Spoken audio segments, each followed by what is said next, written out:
سورہ آل عمران کی آیت نمبر 31 اور 32 ہیں، 2 آیات ہیں۔ اللہ تعالیٰ نے ارشاد فرمایا قل ان کنتم تحبون اللہ، اے حبیب کریم صلی اللہ علیہ وسلم آپ ان لوگوں سے فرمائیے کہ اگر تم ان کنتم تحبون اللہ، اگر تم اللہ تعالیٰ سے محبت رکھتے ہو یا محبت کا دعویٰ کرتے ہو، فاتبعونی تو تم میری پیروی کرو، یحببکم اللہ تو اللہ تبارک و تعالیٰ تمہیں اپنا محبوب بنا لے گا، ویغفر لکم ذنوبکم اور تمہارے گناہوں کی بخشش فرما دے گا، واللہ غفور الرحیم اور اللہ تعالیٰ بخشنے والا مہربان ہے۔ یہ آیت نمبر 31 تھی۔ اس میں اس کا شان نزول یہ ہے، ایک یہ بھی بیان کیا گیا ہے کہ ہجرت سے قبل نبی کریم صلی اللہ علیہ وسلم اپنے کاشانہ اقدس سے باہر تشریف لائے تو کفار کو بتوں کی عبادت کرتے ہوئے پایا، تو آپ نے ان سے پوچھا کہ تم ان کی عبادت کیوں کرتے ہو؟ انہوں نے کہا اس لیے تاکہ اللہ تعالیٰ اس سے خوش ہو کر ہمیں اپنا محبوب بنا لے۔ مقصود تو بہت اچھا تھا کہ اللہ ہمیں محبوب بنا لے، لیکن طریقہ وہ غلط اختیار کر رہے تھے، تو اللہ تعالیٰ نے اپنے حبیب کریم صلی اللہ علیہ وسلم کو یہی ارشاد فرمایا کہ حبیب ان کو صحیح طریقہ بتا دیں۔ سوچ اچھی ہے لیکن طریقہ غلط ہے۔ صحیح طریقہ یہ ہے کہ فتبعونی کہ تم میری پیروی کرو۔ جب یہ کر لو گے تو تمہیں مطلوب حاصل ہو جائے گا کہ یحببکم اللہ، اللہ تعالیٰ تم سے محبت فرمائے گا اور تمہارے گناہوں ویغفر لکم ذنوبکم اور تمہارے تمام گناہوں کی بخشش فرما دے گا۔ اس کا مطلب یہ ہوا کہ بعض اوقات ہمارا مقصود بہت اچھا ہوتا ہے، ہماری نیت بہت اچھی ہوتی ہے، ہمارا قصد و ارادہ بہت اچھا ہوتا ہے، لیکن اس کے لیے ہم طریقہ کار غلط اختیار کر رہے ہوتے ہیں۔ جب کوئی اس طرح غلط طریقہ اختیار کرے تو پھر اگر نبی ہوتا ہے اس زمانے میں تو نبی تلقین کرتا ہے، اور نبی نہیں ہوتا تو وارث نبی تلقین کرتے ہیں، اور وہ ہیں علماء۔ آپ 12 حدیث سن چکے ہیں، نبی کریم صلی اللہ علیہ وسلم نے ارشاد فرمایا کہ العلماء ورثۃ الانبیاء، علماء نبیوں کے وارث ہیں۔ تو اس کا مطلب یہ ہوا کہ پھر اگر کوئی عالم دین آپ کے اس غلط طریقے کی نشاندہی کرے تو ناراض مت ہو، بلکہ اس کو سمجھیں کہ وہ کیا کہہ رہا ہے، اور اپنے طریقے کی اصلاح کر کے جو مقصود آپ حاصل کرنا چاہتے ہیں اسے صحیح طریقے سے حاصل کریں، صحیح ذریعے سے حاصل کریں، غلط یا ناقص ذرائع سے حاصل نہ کریں۔ اب میں اس کی کچھ مثالیں دیتا ہوں۔ مثال کے طور پر یہ ہمیشہ یاد رکھیں کہ سب سے زیادہ شریعت کو مطلوب فرض ہوتے ہیں، اس کے بعد واجب، اس کے بعد سنت موقدہ۔ ان 3 میں کوئی گنجائش نہیں ہے، یعنی ہم اپنی مرضی نہیں چلا سکتے، ہمیں ان تینوں کو پورا کرنا ہے۔ فرض کا ترک کرنا حرام ہوتا ہے، گناہ کبیرہ۔ واجب کا ترک کرنا مکروہ تحریمی ہوتا ہے، گناہ صغیرہ ہے، لیکن بار بار کریں گے تو ہم گناہ کبیرہ میں مبتلا ہو جائیں گے۔ اور سنت موقدہ کا 1-2 بار چھوڑنا برا ہے، اور اس کے ترک کی عادت بنا لیں تو یہ بھی مکروہ تحریمی کے اندر چلا جاتا ہے۔ اور اسی طرح ان کے جسٹ اپوزٹ ہے، حرام سے بچنا ہوگا کیونکہ حرام کا کرنا گناہ کبیرہ ہے۔ ایسے ہی مکروہ تحریمی اس کے بعد اس سے بچنا ہوگا، اس کا کرنا گناہ صغیرہ ہوتا ہے، لیکن عادت بنا لیں تو کبیرہ بنے گا۔ اور پھر تیسرا اساءت ہوتا ہے، یہ سنت موقدہ کے مقابل ہوتا ہے، یعنی سنت موقدہ کا ترک اساءت کہلاتا ہے۔ یہ بعض چیزیں ایسی ہوتی ہیں جو نبی کریم صلی اللہ علیہ وسلم نے منع فرمائی اور وہ اساءت کے اندر آتی ہیں۔ ان کے اندر کوئی چوائس نہیں ہے، ہمیں یہ کرنا ہی کرنا ہے۔ 3 چیزیں کرنی ہیں، 3 سے رکنا ہے۔ فرض، واجب، سنت موقدہ کرنی ہوگی، حرام مکروہ تحریم اساءت سے بچنا ہوگا۔ یہ ہے اللہ تعالیٰ کی رضا حاصل کرنے کے ذرائع۔ اب صورتحال کیا ہے کہ ہم نے ان چیزوں کو چھوڑ دیا ہے، ہم آ گئے ہیں مستحبات کی طرف۔ نعت خوانی ہے، تیجا ہے، 40واں، 10واں، 20واں، 11ویں، 12ویں، مزارات پر حاضری، چادریں چڑھانا، مزارات پہ دیگیں چڑھانا، کھانا کھلا دینا، شب برات، شب معراج۔ اس کا کوئی انکار نہیں کر سکتا کہ اگر یہ دائرہ شریعت میں رہ کر کریں تو مستحبات ہیں، جائز ہیں، ان پر ثواب کا ترتب بھی ہوگا۔ لیکن یاد رکھیں یہ وہ چیزیں نہیں ہیں کہ ہم صرف ان کے اوپر اکتفا کر کے اور انہی کو اختیار کر کے اللہ کی رضا حاصل کر لیں گے۔ چنانچہ اگر کوئی ایک شخص فرض کر نہیں رہا پورا، ان کو کر رہا ہے، نہ واجب پورا کرتا ہے، نہ سنت موقدہ پورا کرتا ہے، ان کاموں میں لگا ہوا ہے، اس طرح حرام کا ارتکاب رات دن ہو رہا ہے، مکروہ تحریمی ہو رہا ہے، اساعت کر رہے ہیں، لیکن مستحبات میں لگے ہوئے ہیں، اور پھر کوئی کہے کہ یار تم یہ کر لو، کہ نہیں ہم تو اس لیے کر رہے ہیں اللہ ہم سے راضی ہو جائے، رسول راضی ہو جائیں، تو پھر یہ میں یہ تو نہیں کہوں گا کہ یہ تو کفار کے بارے میں تھا، لیکن اسی کی مثل ایک تقریباً چیز بن جائے گی کہ جس چیز سے اللہ کی رضا حاصل ہونی تھی اس کو اختیار نہیں کر رہے، اور جو صرف ایک وسیلہ اور ذریعہ تھوڑے سے درجات کی بلندی کا تھا، نیکیوں میں اضافے کا تھا، اس کو اختیار کر لیا۔ یہ بالکل یوں بھی آپ سمجھ سکتے ہیں، بلا تمثیل کر لیں چلیں، آپ یوں سمجھ سکتے ہیں کہ آدمی کینسر کا مریض ہو، آپریشن کی ضرورت ہے، اور وہ بادام پستے کھا رہا ہو تاکہ میرا دماغ تیز ہو جائے، اور اس کو سمجھائیں کہ آپ آپریشن کروا لیں تو وہ کہہ کے کھا رہا ہو نا بادام پستے. تو یہ مطلب سمجھنا چاہیے. اب ہماری قوم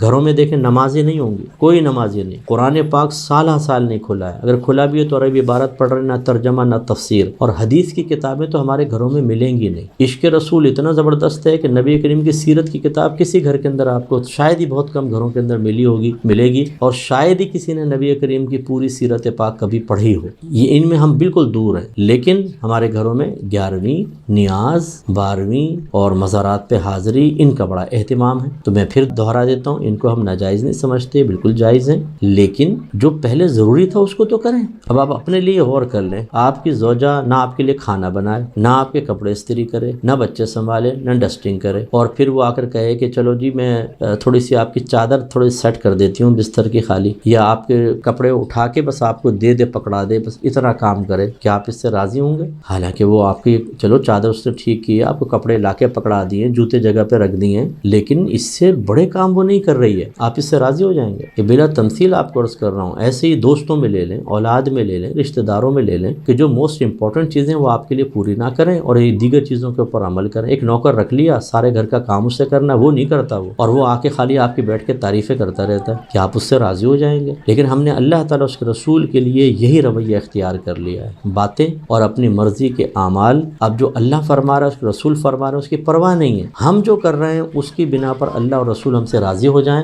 اور ہمیں وہ مقام مل جائے جو اللہ کے متقی فرما بردار بندوں والا مقام ہے. اس کو سمجھیے آپ. یہ آیات ہمیں سمجھا رہی ہیں کہ اپنے مرضی کا اسٹینڈرڈ نہ بنائیں، اپنی مرضی کا معیار مقرر نہ کریں، اس چیز کو معیار بنائیں. اسٹینڈرڈ وہی چلے گا جو اللہ اس کے رسول نے قائم فرمایا، اور وہ کیا ہے؟ نبی کریم کی اتباع. اتباع کیا ہے؟ مطلب اطاعت. اطاعت کیا ہے؟ حکم ماننا. اسی لیے اب آگے دیکھیں، اللہ تبارک و تعالی نے مزید ارشاد فرمایا، قل اطیعوا اللہ والرسول، اے حبیب آپ فرما دیجئے کہ اللہ کا حکم مانو اور اس کے رسول کا حکم مانو. فإن تولوا، پھر اگر تم منہ پھیرو، فإن اللہ لا يحب الکافرین، تو بے شک اللہ تعالیٰ ناشکروں کو، کفر کرنے والوں کو پسند نہیں فرماتا، انکار کرنے والوں کو پسند نہیں فرماتا. تو یہاں کافرین سے مراد وہ کفار بھی ہو سکتے ہیں اور ناشکر پن بھی ہو سکتا ہے. اگر ان آیات کو مسلمانوں کی طرف متوجہ کیا جائے تو پھر ناشکرہ ہم ترجمہ کریں گے کہ اللہ تعالیٰ ناشکر بندے کو پسند نہیں کرتا. ہمیشہ یاد رکھیں کہ ترجیحات متعین کریں. سب سے اوپر جو ہے وہ فرض ہے،